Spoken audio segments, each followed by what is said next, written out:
روزگار حاصل کرنے کا وظیفہ.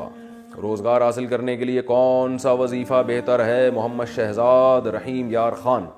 دیکھو رسول اللہ صلی اللہ علیہ وسلم نے ارشاد فرمایا کہ رات کا جب آخری حصہ ہوتا ہے تو اللہ تعالیٰ آسمان دنیا پر آتے ہیں اور 3 ندائیں لگاتے ہیں. ایک ندا حل میں مستغفرین اغفر لہ، کوئی ہے مجھ سے گناہوں کی معافی مانگنے والا جس کے میں گناہوں کو معاف کروں.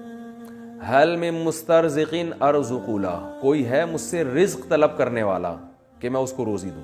تو اس سے پتہ چلتا ہے کہ رات کے آخری حصے میں اگر آپ تہجد کے 2 رکعت پڑھ کے اللہ سے دعا مانگیں، اے اللہ مجھے کشادہ رزق حلال نصیب فرما، اور دعا کے ساتھ ساتھ کوشش بھی کریں.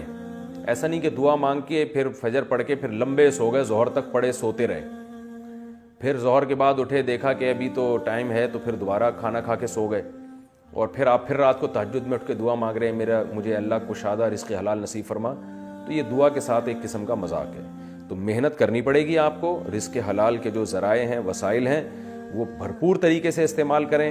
اس کے بعد پھر رات کے آخری حصے میں اللہ سے اٹھ کے دعا مانگیں تو اللہ تعالیٰ اس وقت ندا لگاتے ہیں. اللہ سے بہت امید ہے کہ آپ کو انشاءاللہ رزق حلال ملے گا، روزگار ملے گا.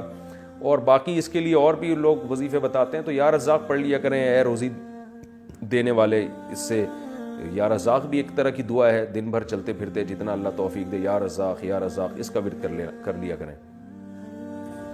رزق دنیا میں اللہ کے ذمے ہے اور ہر کسی کو ملے گا. تو آج کل سب سے بڑا مسئلہ رزق کا ہی کیوں ہے؟ سب سے بڑا مسئلہ رزق کا نہیں ہے، سب سے بڑا مسئلہ انسان کی ہوس کا ہے.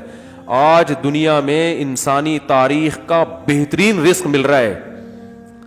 جو یونائٹڈ نیشن کی رپورٹ ہے کہ اس سے پہلے دنیا میں انسانیت کو اتنی اچھی کوالٹی کی روزی کبھی بھی نہیں مل. رزق کی بہت فراوانی ہو گئی ہے. آپ اپنے باپ دادا سے پوچھو، ان کو ناشتے میں کھانے میں یہ چیزیں نہیں ملتی تھی جو ہم اور آپ کو مل رہی ہیں. ہاں یہ ضرور ہے کہ کچھ علاقوں میں بہت زیادہ غربت ہے، لیکن وہ غربت بین الاقوامی جو طاقتیں ہیں نا، ان کی کرپشن کی وجہ سے ہے. ساؤتھ افریقہ میں ایک جگہ سے سونا نکلتا ہے، لیکن اسی شہر کے کنارے پہ جو رہنے والے لوگ ہیں ان کے پاس کھانے کو روٹی نہیں ہے، کیونکہ اس سونے پر اور ان جو ہیرے جواہرات نکلتے ہیں نا، ان پہ بین الاقوامی طاقتوں کا قبضہ ہے. جو سپر طاقتیں ہیں ان کا قبضہ ہے. انہوں نے حکمران خریدے ہوئے ہیں کہ ملک کو غریب رکھنا ہے، سارا پیسہ یہ سونا ہمارے پاس آئے گا. تو اس طرح کچھ دنیا میں چند لوگ ہیں جنہوں نے کیپچر کیا ہوا ہے، جس کی وجہ سے دنیا میں غربت ہے. اللہ کی طرف سے آج بھی بہت فراوانی، اور حدیث میں آتا ہے عیسیٰ علیہ السلام جب دنیا میں آئیں گے تو یہ کرپشن ختم ہوگی نا، تو پھر کیونکہ انصاف سے تقسیم ہوگا رزق.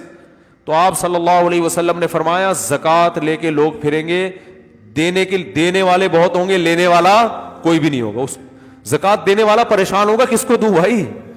تو یہ ایسی فراوانی ہوگی جب دنیا میں کرپشن ختم ہوگی. تو یہ چند کنٹریز ہیں، چند بڑی طاقتیں ہیں، چند بڑے بڑے سانپ ہیں جنہوں نے دنیا کی دولت پہ سانپ بن کے بیٹھ گئے ہیں. اور یہ سودی نظام بھی اس کا ایک بہت بڑا سبب ہے.